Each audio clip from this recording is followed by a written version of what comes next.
안녕하세요. 옛것을 익혀 새로움을 아는 지혜, 역사의 숨결을 따라가는 채널 옹고지신입니다. 오늘은 사마천의 사기, 그 중에서도 제국의 거대한 그림자 속에서 쓰러져간 두 제후왕 가문이 비극적인 이야기, 형연세가를 함께 펼쳐보려 합니다. 권력의 정점에서 한순간에 나락으로 떨어진 이들의 이야기를 통해 우리는 무엇을 배울 수 있을까요? 기나긴 혼란의 시대를 끝내고 천하를 통일한 한나라. 하지만 그 시작은 결코 순탄하지 않았습니다. 고조 유방은 완전한 중앙 집권 대신 통일전쟁에서 공을 세운 공신들을 각지의 왕, 즉 제후왕으로 봉하는 군국제를 실시했죠. 이는 중앙정부의 직접 통치를 받는 군현과 제후왕이 다스리는 왕국이 공존하는 불안정한 체제였습니다. 황제의 칼끝이 언제 자신을 향할지 모르는 제후왕들.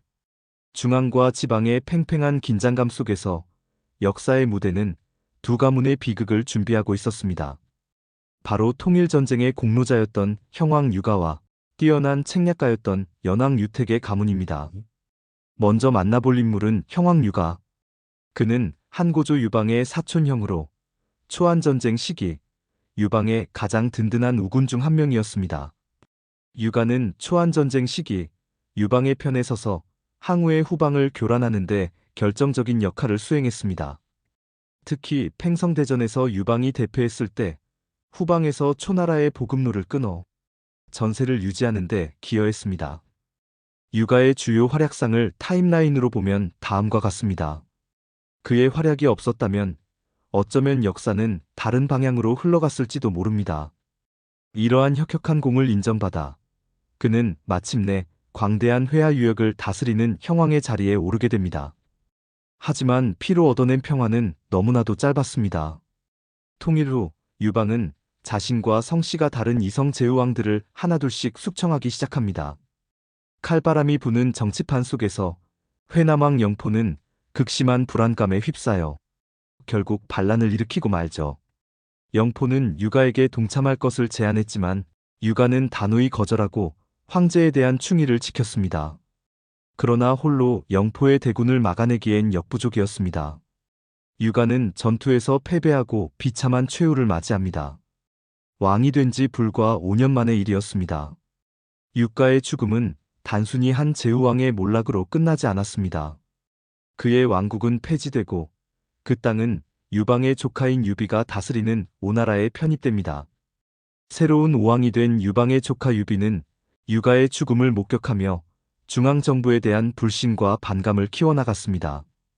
이 불신은 훗날 한나라를 뒤흔든 최대의 내란, 오초칠국의 난의 중요한 원인 중 하나가 됩니다. 형나라가 폐지된 후 오왕 유비의 불신은 오초칠국의 난 발생으로 자연스럽게 이뤄지게 됩니다. 이제 시선을 또 다른 가문, 연왕 유택에게로 돌려보겠습니다. 유방의 먼 친척이었던 그는 형왕 유가와는 전혀 다른 방식으로 격동의 시대를 헤쳐나간 인물입니다. 유방 사후 그의 아내였던 여태후가 정권을 장악하며 유씨 황족들에게는 서슬퍼런 숙청의 칼날이 드리워집니다. 모두가 숨죽이고 있을 때 유택은 오히려 여씨 가문이 핵심 인물들과 가까이 지내며 자신의 몸을 보신하는 놀라운 정치적 감각을 보여줍니다. 그는 위기를 기회로 삼아 훗날을 도모할 힘을 기르고 있었던 것입니다. 마침내 여태후가 죽고 여씨 정권이 몰락하자 새로운 황제를 추대해야 하는 결정적인 순간이 찾아옵니다. 이때 유택은 주저없이 당시 대왕이었던 유왕을 지지합니다. 대왕이야말로 천하를 다스릴 가장 어질고 현명한 분입니다. 그의 선택은 적중했고 유왕은 훗날 한나라 최고의 명군으로 꼽히는 한 문제가 됩니다. 이 결정적인 공로를 인정받아 유택은 마침내 제후왕의 꿈을 이루고 연나라의 왕좌에 오르게 됩니다.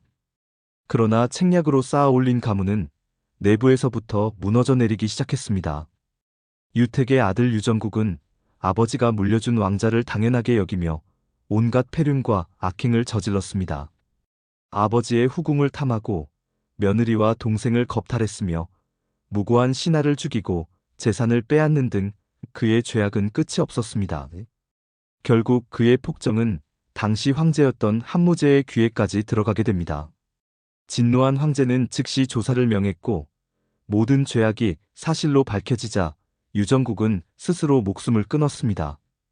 후사조차 없었기에 책략으로 얻었던 연왕 가문은 이렇게 이대 만에 허무하게 역사의 뒤안길로 사라지고 맙니다. 정리해보면 형왕 유가는 통일전쟁의 공로로 왕이 되었지만 외부의 위협, 즉 시대의 비극 속에 쓰러져 갔습니다. 반면 연왕 유택은 황제 추대의 공으로 왕이 되었지만 그 가문은 이대 왕의 타락이라는 내부적 문제로 자멸하고 말았죠. 한 가문은 더 큰 반란의 씨앗을, 다른 한 가문은 중요한 고사성어를 남겼다는 점도 흥미로운 차이점입니다. 참고로 우리가 흔히 아는 전국시대의 연나라는 진시황에게 멸망한 독립국가이고 형연세가의 연나라는 한나라에 속한 제후국이니 혼동해서는 안 되겠습니다.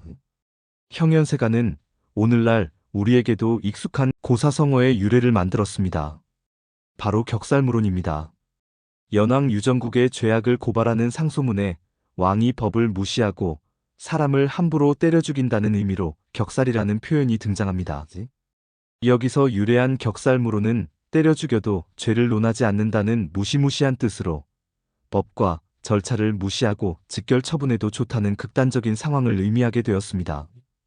그렇다면 역사가 사마천은 이 두 가문을 어떻게 평가했을까요? 태사공활의 번역과 주의 형연세가 편에서는 두 가문이 운명을 통해 덕과 의의 중요성을 강조합니다. 사마천은 유가의 비극을 안타까워하면서도 유정국의 타락을 통해 하늘의 도리는 결국 올바른 자에게 향한다는 교훈을 전달합니다. 사마천은 형왕 유가의 죽음에 대해 의롭지 못한 자에게 죽임을 당했으니 어찌 슬프지 아니한가 라며 깊은 안타까움을 표합니다. 시대의 희생양이었던 그의 비극에 공감한 것이죠.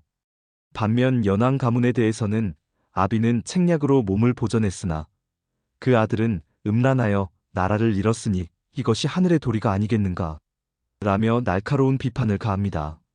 아무리 뛰어난 책략도 덕이 없다면 결국 파멸에 이른다는 것입니다. 사마천은 형연세가를 통해 단순히 사실을 나열하는 것을 넘어 역사적 사건 속에 담긴 도덕적 교훈을 찾고자 했습니다. 개인의 도덕성, 특히 통치자의 덕이 가문과 국가의 흥망성쇠에 직접적인 영향을 미친다고 보았습니다. 역사는 하늘의 뜻이 인간사를 통해 실현되는 과정이라는 거시적 관점을 제시합니다. 결국 사마천은 개인의 도덕성이 가문과 국가의 운명을 결정한다는 인과응보의 역사관, 즉 하늘의 뜻은 결국 올바른 자에게 향한다는 거시적인 관점을 우리에게 보여주고 있습니다. 제국의 그림자 속에서 피고 졌던 두 제후왕 가문 이야기. 형왕 유가의 비극은 권력이란 시대의 거대한 파도 앞에서 얼마나 취약한지를, 연왕 유정국의 타락은 어떤 권력도 내부의 부패 앞에선 무너질 수밖에 없다는 것을 보여줍니다. 결국 이들의 흥망성쇠는 단순한 개인사를 넘어 덕을 잃은 권력의 허무함과 강력한 중앙집권 제국으로 나아가려던 한나라 초기의 거대한 역사의 흐름을 증언하고 있습니다. 오늘 온고지신에서는 형연세가를 통해 권력의 본질과 역사의 교훈을 되새겨보았습니다. 여러분은 이들의 삶에서 어떤 지혜를 발견하셨나요? 시청해주셔서 감사합니다. 다음 시간에 더욱 흥미로운 역사 이야기로 찾아뵙겠습니다.